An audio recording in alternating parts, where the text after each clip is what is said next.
নমস্কার সমস্ত শ্রোতা বন্ধুদের স্বাগত জানিয়ে শুরু করছি আমাদের আজকের নিবেদন রক্তের নেশা। কাহিনীটি সম্পূর্ণভাবে প্রাপ্তবয়স্কদের জন্য রচিত। মূল গল্পে যাবার আগে আপনাদের গল্পটির সম্বন্ধে একটা ধারণা দিতে চাইছি। আদরের ছোট বোন গার্থা ধর্ষিতা হয়ে মারা যাওয়ার আগে বলে গেছে আততায়ীর নাম। প্রতিশোধ নিতে বেরিয়ে পড়ল বড় ভাই জন ওয়েব। প্রিয়তমা স্ত্রী হত্যার বদলা নিতে যাজকের পোশাক বদলে ফেলল দুর্দান্ত গান ফাইটার আর্থার। অপূর্ব সুন্দরী রাউলা এলো যৌনতার ভয়ঙ্কর রূপ নিয়ে। ভয়ঙ্কর সুন্দরী ম্যাগি এলো প্রেমের মিষ্টি সুবাস ছড়িয়ে। ভয়ঙ্কর ভিলেন রূপে এলো আইনের মানুষ শেরিফ ওয়ার্ড। দুই বিরোধী র্যাঞ্চ সিবার আর ফ্লাশ ডায়মন্ডে বেঁধে গেল রক্তাক্ত লড়াই। রক্তের নেশায় পাগল হয়ে উঠেছে কয়েকটি বিচিত্র চরিত্র। লোভ, প্রেম, হিংস্রতা আর যৌনতার বিভৎস এক জগতে নিয়ে যাবে আপনাকে আজকে এই কাহিনী রক্তের নেশা।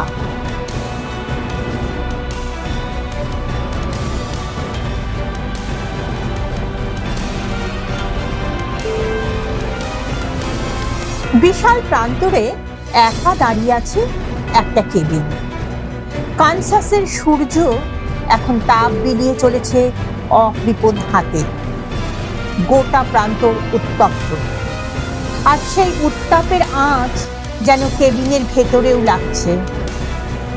তবে পশ্চিমের আর অন্য সব কেবিনের মতোই এতেও কিচেন ও থাকার জায়গার মধ্যে কোনো আড়াল নেই। ফলে পুরো কেবিনকে একটা বিশাল হল ঘরের মতো মনে হয়। খুব বেশি আসবাবপত্র থাকে না এইসব কেবিনে।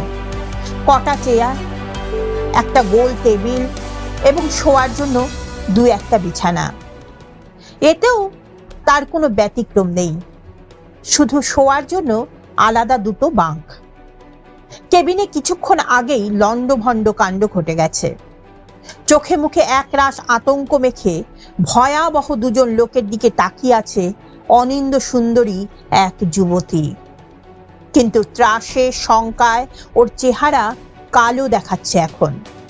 বাঙ্কের দুই পায়ার সাথে টান টান করে বাঁধা ওর দু হাত। মেঝেতে বসিয়ে রাখা হয়েছে ওকে, পা দুটো সামনের দিকে ছড়ানো, হাঁটু পর্যন্ত ঢাকা পাতলা সুতির স্কার্টে। তার নিচে আর কিছু নেই। স্কার্টের বুকে মেয়েটির সুউচ্চ দুই স্তনের আভাস। নিঃশ্বাসের তালে তালে ওঠানামা করছে ভরাট স্তন দুটো। ওর ঠিক সামনেই টেবিলে বসেছে দুটো লোক, দুজনেরই হাতের গ্লাসে হুইস্কি। সামনে একটা বোতল নিয়ে বসেছে ওরা। থেকে থেকেই খ্যাক খ্যাক করে হেসে উঠছে দুজন।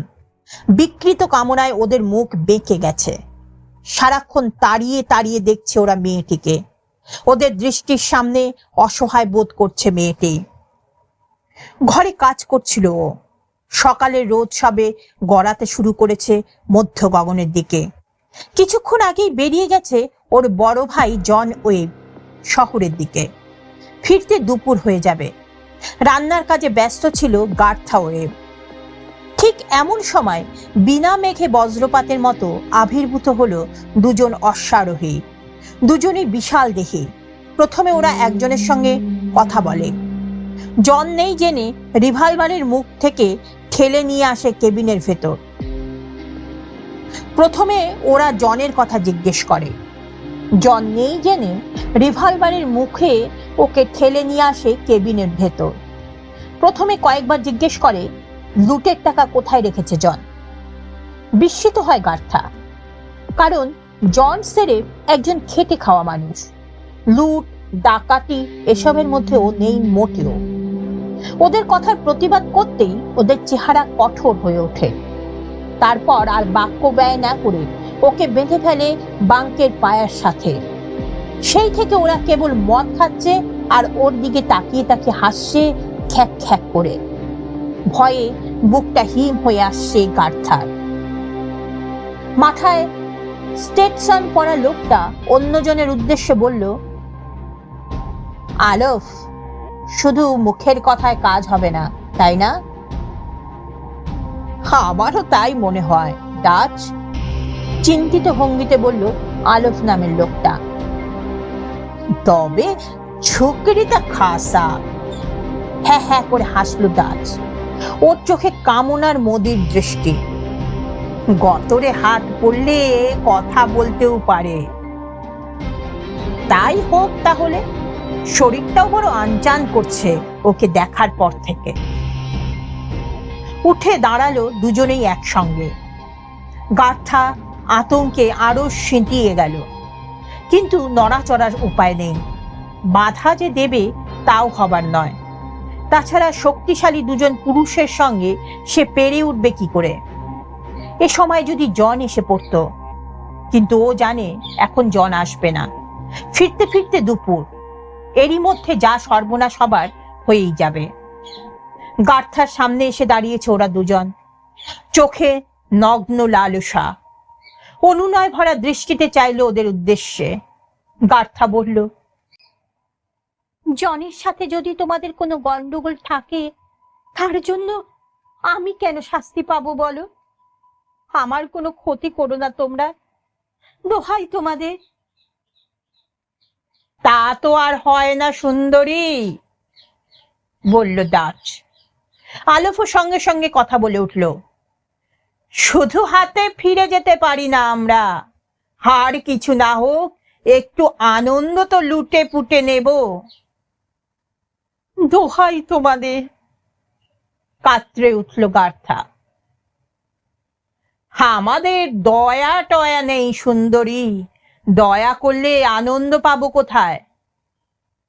বলল আলফ, জিভ দিয়ে ঠোঁট চাটতে চাটতে। ব্লাউজের সামনের দিকে গলার কাছটা মুঠো করে ধরল ডাচ। একটা হ্যাঁচকা টান দিল, পরপর করে ছিঁড়ে নেমে এলো ব্লাউজ।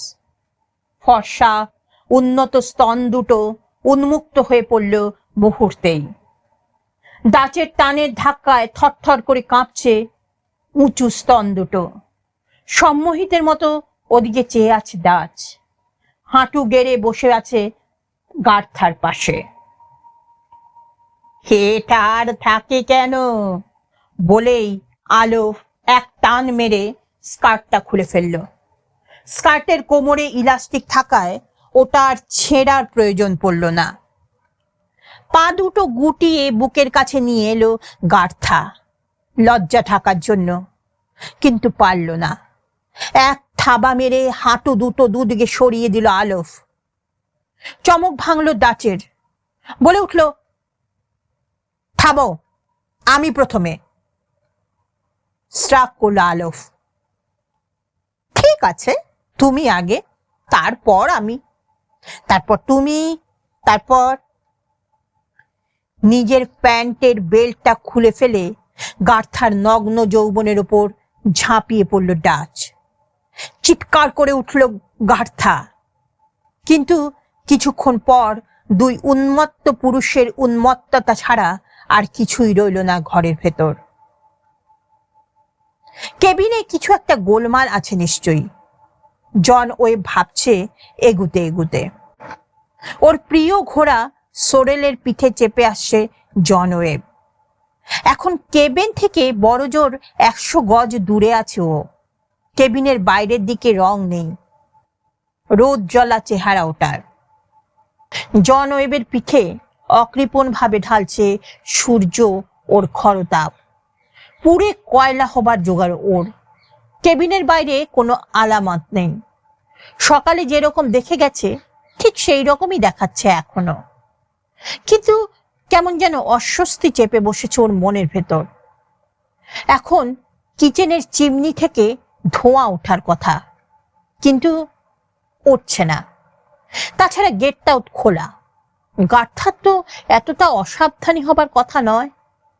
বাইরে কোথাও গেছে নাকি? ওর ছায়াটাও তো দেখা যাচ্ছে না। গার্থাকে না চিনলে হয়তো জনের মনে এত সংশয় দেখা দিত না, কিন্তু ও জানে গার্থা বেশ সাবধানী মেয়ে। 7-5 ভাবতে ভাবতে জন ওর ঘোড়া নিয়ে থেমে দাঁড়িয়ে পড়েছিল। একটু পরে আঙিনায় প্রবেশ করলো ও। কেবিনের সামনে এসে দাঁড়ালো জন। আস্তে করে নামলো ঘোড়া থেকে, নিঃশব্দে। স্ক্যাবার্ড থেকে টান দিয়ে বের করলো উইনচেস্টার রাইফেল। হাতে রাইফেলের ওজন অনুভব করে মনে খানিকটা স্বস্তিও ফিরে পেল। চেম্বারে একটা বুলেট এনে রাইফেলটাকে গুলি করার পজিশনে রাখলো। কেবিনের দরজার দিকে এগুতে এগুতে ডাকলো, গার্থা। নিস্তব্ধতার মধ্যে বড় জোর শোনালো ওর ডাক। ভেতর থেকে কাঁচরানোর শব্দ ভেসে এলো জনের ডাকের জবাবে। আর বিলম্ব না করে ছুট লাগালো ও কেবিনের দরজার উদ্দেশ্যে। ঘরে ঢুকে থমকে দাঁড়ালো ও। রক্তের নদীর ওপর পড়ে আছে গার্থার দেহ, প্রায় নিষ্পন্দ বলা চলে। কেবল কণ্ঠ থেকে বেরিয়ে আসছে ক্ষীণ আর্তনাদ। দুহাত দড়ি দিয়ে বাঁধা দুদিকে, পরনে ওর এক টুকরো কাপড় নেই। সারা দেহ ক্ষত বিক্ষত, কেউ যেন ছোড়া দিয়ে মোরব্বার মতো কেঁচেছে। ওহ জিজাস! আর্তনাদ করে উঠল জন। ভাইয়া, ভাইয়া, তুমি তুমি এসেছো? ক্ষীণ স্বরে কথা বলে উঠল গার্থা। চোখ দুটো বোঁজা ওর। তীব্র ব্যথায় ওর সুন্দর মুখটা উচকে গেছে। হাঁটু গেড়ে বসে পড়ল জন ওর পাশে। কাছ থেকে গার্থার স্কার্টের টুকরো নিয়ে ঢেকে দিল গার্থার কোমর থেকে নিচের দিকটুকু। দাঁতে দাঁত চেপে জন নিজেকে সামলানোর চেষ্টা করছে। ওর কণ্ঠে হাহাকার ফুটে উঠল। কে কে করেছে এই কাণ্ড গার্থা? চিনি না, চিনি না ওদের। অনেক কষ্টে বলতে পারল গার্থা। তবে নাম শুনেছি, একজনের নাম আলোক, অন্যজন ডাচ। ঘরে ঢুকে প্রথমে তোমার কথা জিজ্ঞেস করলো, তারপর দুজন পশুর মতো ঝাঁপিয়ে পড়লো আমার ওপর। থেমে থেমে উচ্চারণ করছে ও। পালা করে কয়েকবার ওদের পাশবিক খিদে মেটানোর পর ওরা ছুরি দিয়ে ইচ্ছে মতো টার্গেট প্র্যাকটিস করেছে আমার উপর। আর পারছি না ভাইয়া, আমি আর বাঁচবো না। কিন্তু কিন্তু তুমি এর প্রতিশোধ নিও প্লিজ। প্রতিজ্ঞায় কঠোর হয়ে উঠল জনের মুখ। অবশ্যই প্রতিশোধ নেব গার্থা, তবে তুমি মরবে না, বাঁচবে। কথাটা কেমন যেন অর্থহীন শোনালো ওর নিজের কাছেই, কারণ ও ভালো করে জানে এরকম ক্ষতবিক্ষত হওয়ার পর বাঁচানো অসম্ভব। দীর্ঘক্ষণ রক্তপাতের ফলে ওর জীবনী শক্তি ক্ষয়ে যাচ্ছে। গার্থার মাথাটা কোলের ওপর তুলে নিল ও। তার আগেই দড়ি দুটো কেটে দিয়েছে। জনের কোলে মাথা রাখার পর গার্থার মুখে তৃপ্তির হাসি ফুটে উঠল ক্ষণিকের জন্য। তারপর ওর মাথা ঢলে পড়ল।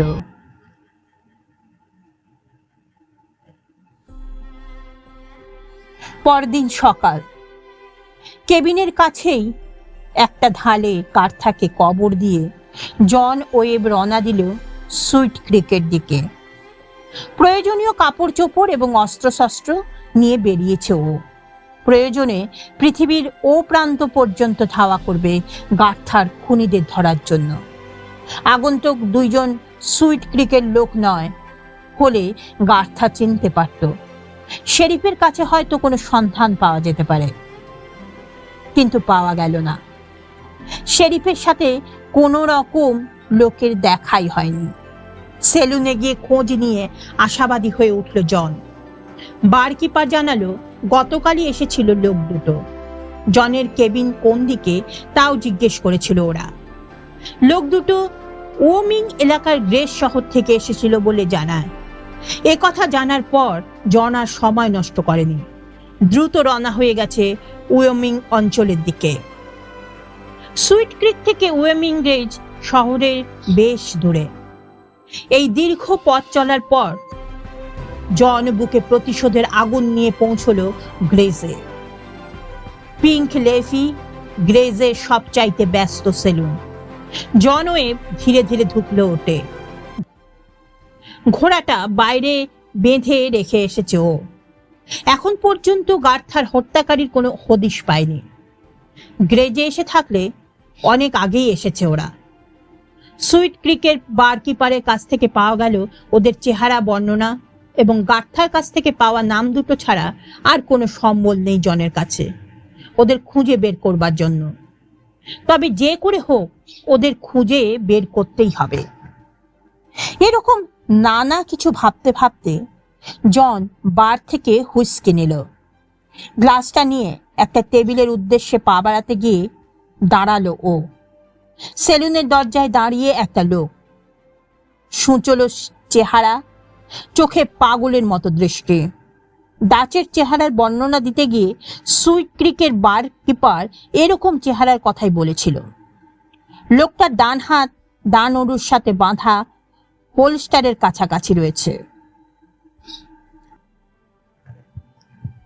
আমার নাম ডাচ, লোকটা জনের চোখের দিকে চেয়ে বলল শান্ত কণ্ঠে। শুনলাম আমাকে খুঁজছো নাকি তুমি?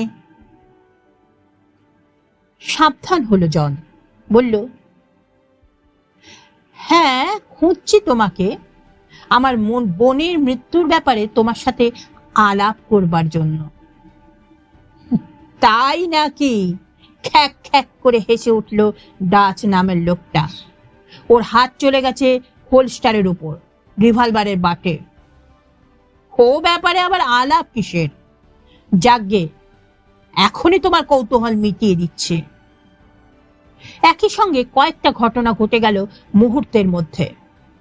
জনের হাত থেকে হুইস্কির গ্লাস খসে পড়েছে মেঝের ওপর।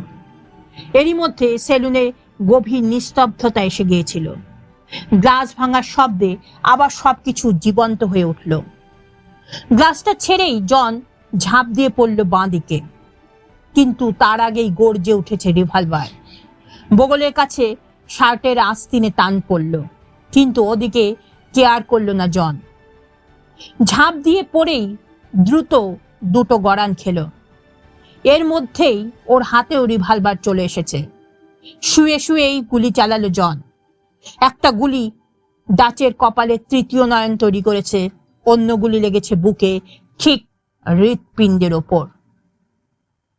জনের কাছে এতটা ক্ষিপ্ত গতি আশা করেনি ও, কিন্তু বিস্মিত হবার আগেই দরাম করে আছাড় পড়ল ওর মৃতদেহ মেঝের ওপর।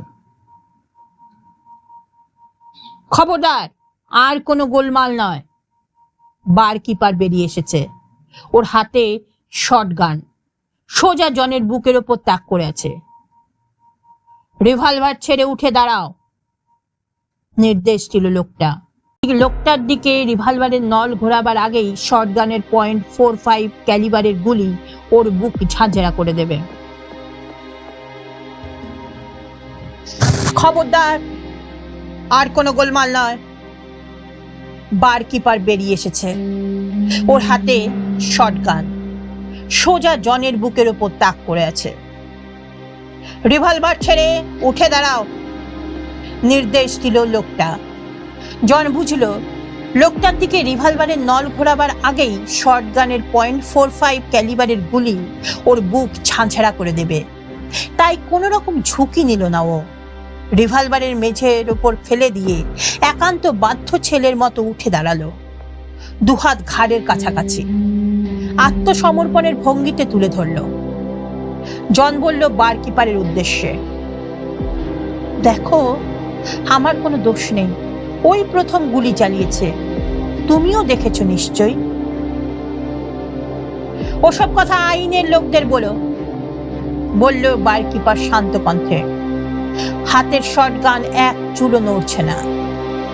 সেলুনের বাইরে রাস্তায় বেশ কিছু পদধ্বনি শোনা যাচ্ছে। ব্যস্ত সমস্ত হয়ে ছুটে আসছে সবাই। দড়াম করে খুলে গেল দরজা। দীর্ঘদেহ বৃষস্কন্ধ এক লোক প্রবেশ করলো সেলুনে। পেছনে পেছনে আরো কজন। জন দেখল সামনের লোকটির বুকে কোটের প্যাকেটের উপর ব্যাজ, শেরিফ। জন বলল, শেরিফ, আমি স্রেফ আত্মরক্ষার প্রয়োজনেই। থামো, ধমকে উঠল শেরিফ। জনকে কথা শেষ করতে দিল না। চলো এখন, কোনো ঝামেলা নয়, পরে শুনবো তোমার অজুহাত। স্ট্রাক করল জন। শেরিফ মেঝে থেকে রিভলভারটা তুলে নিল। চলতে নির্দেশ দিল জনকে চোখের ইশারায়।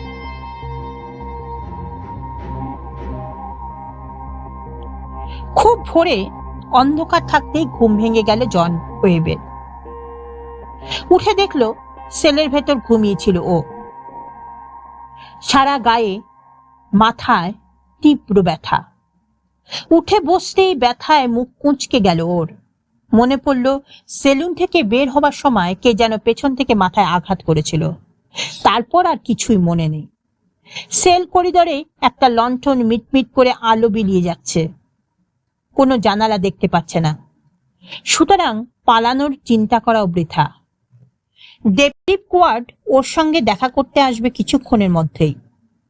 খালি হাতে দ্রুত কয়েকটা ব্যায়াম করে নিল শরীরে সব অঙ্গ প্রত্যঙ্গ রক্ত সঞ্চালন করার জন্য। খুব একটা সময় পেল না জন। কিছুক্ষণের মধ্যেই শেরিফ মার্শাল কোয়ার্ড হাজির হলো ওর সেলের সামনে। শেরিফের পেছনে ফ্রক কোট পরা আরেকটা লোক, তবে ওর চেহারা দেখা যাচ্ছে না। কি অপরাধ স্বীকার করতে রাজি আছো? প্রশ্ন করল শেরিফ। কিসের অপরাধ? আমি আত্মরক্ষার জন্য বাধ্য হয়ে খুন করেছি, শান্ত কণ্ঠে বললেও জনের ভেতর ক্রোধ টানা বেঁধে উঠেছে। আত্মরক্ষার জন্য নিরহ নিরস্ত্র লোকটাকেই খুন করে ফেললে? ব্যঙ্গ ঝরে পড়ছে শেরিফের কথায়। নিরস্ত্র, নিরীহ? প্রায় গর্জন করে উঠল জন। কি বলছো তুমি? সবাই দেখেছে ঘটনাটা, অন্তত বারকিপার। রাখো তোমার বারকিপার, ধমকে উঠল শেরিফ। ওরা তোমার সাক্ষী নয়, আমার, সুতরাং আমি যা বলছি তাই হবে। জন স্পষ্ট বুঝতে পারছে ষড়যন্ত্রে ফেঁসে যাচ্ছে ও। পুরো ঘটনাটাই সুপরিকল্পিত। খুব ঝামেলায় পড়ে গেছো তুমি আগন্তুক, বলল শেরিফের সঙ্গের লোকটা। এবার এগিয়ে এসে শেরিফের পাশে দাঁড়িয়েছে ও। আপনি কে? সোজা পাল্টা প্রশ্ন জন ওয়েবের। তাড়াহুড়ো করে শেরিফ বলল, উনি মিস্টার জ্যাকব, বো জ্যাকব, অত্যন্ত সম্মানী লোক। আমি পরিচয় করিয়ে দিচ্ছি মার্শাল, বললেন বো জ্যাকব। গ্রেজের পশ্চিমে বিস্তৃত র্যাঞ্চ ফ্ল্যাশ ডায়মন্ডের মালিক আমি। কোনো কথা বলল না জন। সোজা জ্যাকবের চোখের দিকে চেয়ে রয়েছে ও। ওর দৃষ্টির সামনে অস্বস্তি বোধ করতে লাগলেও জ্যাকব দ্রুত বলে উঠলেন, আমার যথেষ্ট ক্ষমতা আছে। বিরক্তি বোধ করল জন। তাতে আমার কি? আমরা একে অন্যের সাহায্যে লাগতে পারি, অজুহাত দেখানোর ভঙ্গিতে বললেন জ্যাকব। তাই নাকি? তাচ্ছিল্যের সুরে বলল জন ওয়েব, ওর মুখে ব্যঙ্গের হাসি। এবার শেরিফের দিকে ফিরলেন জ্যাকব। ওকে বললেন, মার্শাল, তুমি এখন যেতে পারো, আমি ওর সাথে একটু গোপনে কথা বলতে চাই। ঠিক আছে মিস্টার জ্যাকব, আমি যাচ্ছি, ওর সাথে কথা বলে চলে আসবেন আপনি। চলে গেল শেরিফ সেল ব্লক থেকে। দেখো, জ্যাকব বলতে শুরু করলেন ধীর কণ্ঠে, সি বারের সাথে আমার বিরোধ আছে। আমার পাশাপাশি ওই র্যাঞ্চের মালিক কুনরাড। কি নাম বললেন? শির দ্বারা সোজা হয়ে গেছে ওর।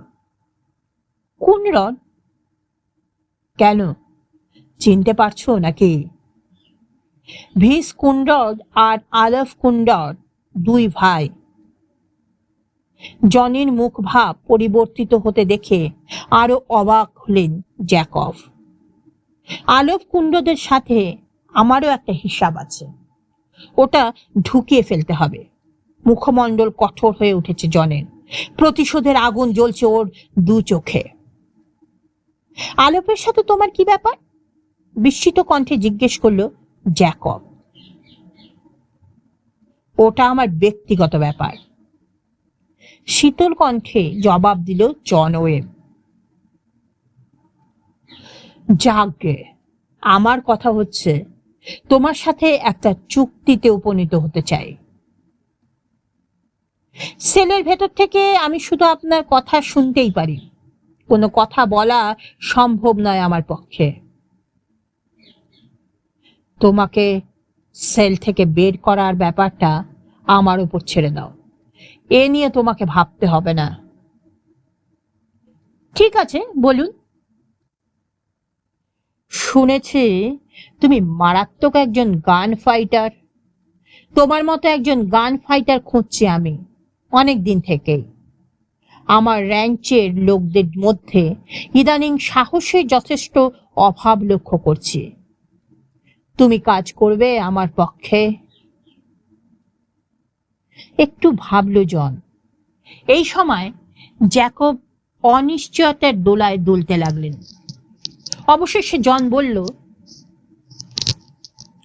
ঠিক আছে, রাজি আমি। হাঁপ ছেড়ে বাঁচলেন বো জ্যাকব। খুশি হয়ে বললেন,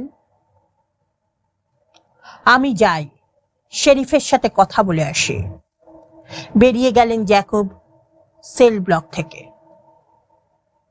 জন ভাবছে আবার না জানি কোন ঝামেলায় পড়া গেল। বোনের হত্যার প্রতিশোধ নিতে গিয়ে দাজকে খুন করেছ। এবার বাকি রইল আলফ, ওর কাছাকাছি পৌঁছে যাচ্ছে ও শিগগিরই। গ্রেসের আরেকটা সেলুনের নাম অক্সিডেন্টাল। একই দিন সন্ধ্যের সময় জন ওয়েব আর বো জ্যাকব বসে আছে অক্সিডেন্টালের বারে। তুমুল হট্টগোল আর লোকজনের ভিড়ে ক্লান্ত গোটা সেলুন। দেয়াল পেছনে নিয়ে বসে আছে ওরা দুজনেই। সামনের টেবিলে দুটো খালি গ্লাস এবং একটা জগ। জগটা খালি দেখে একজন সুন্দরী বারমেইড ছুটে এলো, দেহে সাগরের উত্তাল তরঙ্গ নিয়ে। পরনে পোশাক খুবই সংক্ষিপ্ত, ছোট একটা ব্লাউজ, খাটো স্কার্ট। স্কার্টের ঝুল কোমরের দিকে নিতম্ব পুরোটা ছাড়িয়ে যেতে পারেনি। টেবিলের সামনে এসে ঝুঁকে দাঁড়িয়েছে ও। ব্লাউজের সংক্ষিপ্ত বাঁধন থেকে স্তন দুটো লাফিয়ে বেরিয়ে আসার জোগাড়। আর কিছু লাগবে?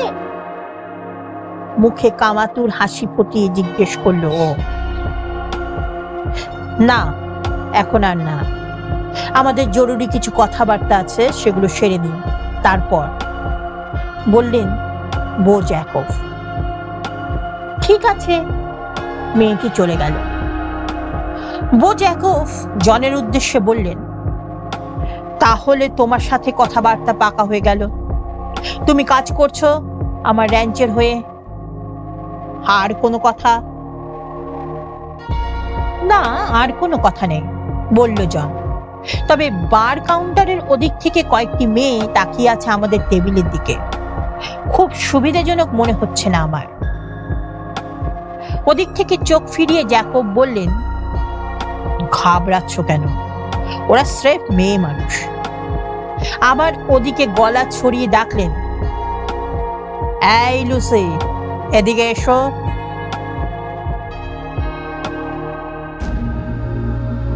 বাড়ির সবচেয়ে দীর্ঘকায়া মেয়েটি টলমল পায়ে এগিয়ে এলো ওদের টেবিলের দিকে। ওদের সামনের টেবিলের ওপর দুহাতের ভর দিয়ে লুসি নামের মেয়েটি ঝুঁকে দাঁড়ালো। ওর গাউনের বড় করে কাটা গলার ভেতর স্তনের খাড়াইয়ের মধ্যে দেখা গেল গভীর উপত্যকা, ভেতরের অন্ধকারের মধ্যে হারিয়ে গেছে। ওদিকে লোলুপ দৃষ্টি মেলে চেয়ে আছে জ্যাকব। ব্যস্ত নাকি?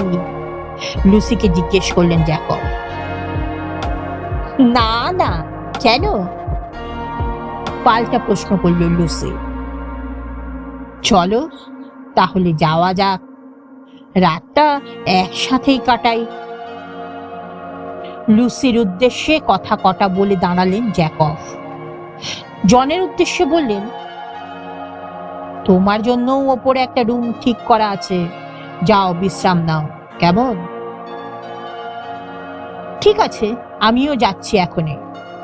জ্যাকবদের পিছু পিছু এসে জন কাউন্টার থেকে রুমের চাবি দিল। ওর জিনিসপত্র আগেই পৌঁছে দেওয়া হয়েছে রুমে। অক্সিডেন্টালের নিচতলায় বার, কিচেন ইত্যাদি, আর উপরতলায় সার রুম। ঘরের দরজা বন্ধ করে কয়েক মিনিটের মধ্যেই জন সম্পূর্ণ নগ্ন হয়ে গেল। বিছানার দিকে পা বাড়িয়েছে মাত্র, এমন সময় নক হলো দরজায়। ঝট করে চেহারার সাথে ঝোলালো হোলস্টার থেকে রিভলভারটা তুলে নিল ও। দরজার দিকে রিভলভার তাক করে জিজ্ঞেস করলো, কে কে ওখানে? আমি। নরম নারী কণ্ঠে জবাব ভেসে এলো, আমি রাওলা। এগিয়ে এসে খিলটা খুলে দিয়ে আবার পিছিয়ে এলো। হাতের রিভলভার তেমনি চেয়ে আছে দরজার দিকে। হাঁকলো জন, দরজা খোলাই আছে, ভেতরে এসো। ক্যাঁচ কোচ শব্দ করে দরজার পাল্লা ফাঁক হলো। একজন মানুষ বলবার জন্য যথেষ্ট। করিডরের আলোয় রাওলাকে দেখা যাচ্ছে স্পষ্ট। নিচু গলায় বলল ও, এই, আমি অন্ধকারে কিছুই দেখতে পাচ্ছি না। আমি কিন্তু দেখতে পাচ্ছি তোমাকে, হালকা গলায় বলল জন। তাড়াতাড়ি ভেতরে এসো আর দরজাটা লাগিয়ে দাও। দরজা লাগানোর শব্দ হলো খট করে। ছিটকিনিও লাগিয়ে দিল রাওলা। আঁকড়ে ধরল ওকে। হে কি জন? বিস্মিত জিজ্ঞাসা করলো রাওলা। একেবারে নগ্ন যে। ঘুমোতে যাচ্ছিলাম। আমাকে নেবে না? অনেকদিন পর দেখা আমাদের, নরম কণ্ঠে বলল রাওলা। হ্যাঁ, অনেকদিন পর এলাম গ্রেজে। যাকগে, তুমি তো কোনোদিন আমার অনুমতি চাইতে না, আজ কি হলো? রাওলার দেহের কাঁপন অনুভব করছে জন নিজের দেহে। ওর সিল্ক গাউনের এখানে ওখানে কয়েকটা টান দিল জন। অন্ধকারের মধ্যেই ঠাকুর করে করে ঝপাত করে পায়ের কাছে পড়ে গেল ওটা। এখন দুজনের পরনে আর একটিও সুতো নেই। বিছানার দিকে ওকে আকর্ষণ করলো জন। এরপর ঘরের মধ্যে দুজনের ভারী নিঃশ্বাস। শেষে পরিতৃপ্তির আনন্দধ্বনি উঠে এলো রাওলার কণ্ঠ থেকে। বেশ কিছুক্ষণ ধরে পাশাপাশি শুয়ে আছে ওরা। প্রথম উত্তেজনার ঢকল কাটাচ্ছে ওরা। জন রাওলার নগ্ন দেহ আবার টেনে নিল বুকের মাঝে। এখন রাওলার দেহে আর সাড়া নেই, তবুও জনের কোমরের ওপর তুলে দিল রাওলা ওর ডান পা। প্রায় 3 বছর পর তোমার সাথে দেখা, তাই না জন? সেই ডেডউডে শেষ কবে দেখা হয়েছিল আমাদের, বলল রাওলা। তাই? তা এতদিন কি করছিলে? জিজ্ঞেস করলো জন। কি আর করব, স্রেফ তোমার অপেক্ষায় দিন গুনছিলাম। জন বুঝল প্রশ্ন পাশ কাটিয়ে যাচ্ছে ওর এক সময়ের প্রেমিকা রাওলা। জিজ্ঞেস করলো আবার। আমি এখানে জানলে কি করে? নিচে বাড়ি দেখেছিলাম তোমাকে ভিড়ের মধ্যে, তারপর কাউন্টারে জিজ্ঞেস করে জানলাম তুমি কোথায় আছো। রাউলার হাতের বাঁধন খুলে উঠে বসলো জন। ল্যাম্পটা জ্বালালো টেবিলের উপর। বিছানার কাছেই ছিল টেবিল। ঘর আলোকিত হলো। দুজনের কেউই লজ্জা পেল না নিজেদের নগ্নতায়। একটা সিগারেট রাউলাকে দিয়ে আরেকটা জন নিজে ধরালো। বো জ্যাকবের সাথে পরিচয় হলো কি করে? পিঙ্ক লেভির ঘটনায় আমাকে ধরেছিল সেরিফ। জ্যাকব আমাকে জেল থেকে ছাড়িয়ে আনে, বিনিময়ে আমাকে ওর সাথে কাজ করার প্রস্তাব দেয়। তাই। ও, পিঙ্ক নেভির নায়ক তাহলে তুমি? চোখ কপালে তুলল রাউলা। ডাচকে মেরেছ তুমি? হ্যাঁ, কিন্তু তুমি জানলে কি করে? জিজ্ঞেস করলো জন তীক্ষ্ণ কণ্ঠে। বাতাসে কথা ভেসে বেড়ায়। আচ্ছা, ডাচকে মারলে কেন? বিশেষ কোনো কারণ কি? এর জবাব পরে পাবে তুমি রাউলা, শীতল কণ্ঠে বলল জন ওয়েব। এখন এ সম্পর্কে কথা বলার সময় নয়। শুধু বলতে পারি আমার বুকের ভেতর প্রতিশোধের আগুন জ্বলছে দাও দাও করে। কদিন আছো এখানে? কালই যাব জ্যাকবের র্যাঞ্চে। ও বলেছে পুরো এলাকাটা ঘুরে ঘুরে দেখে নিতে।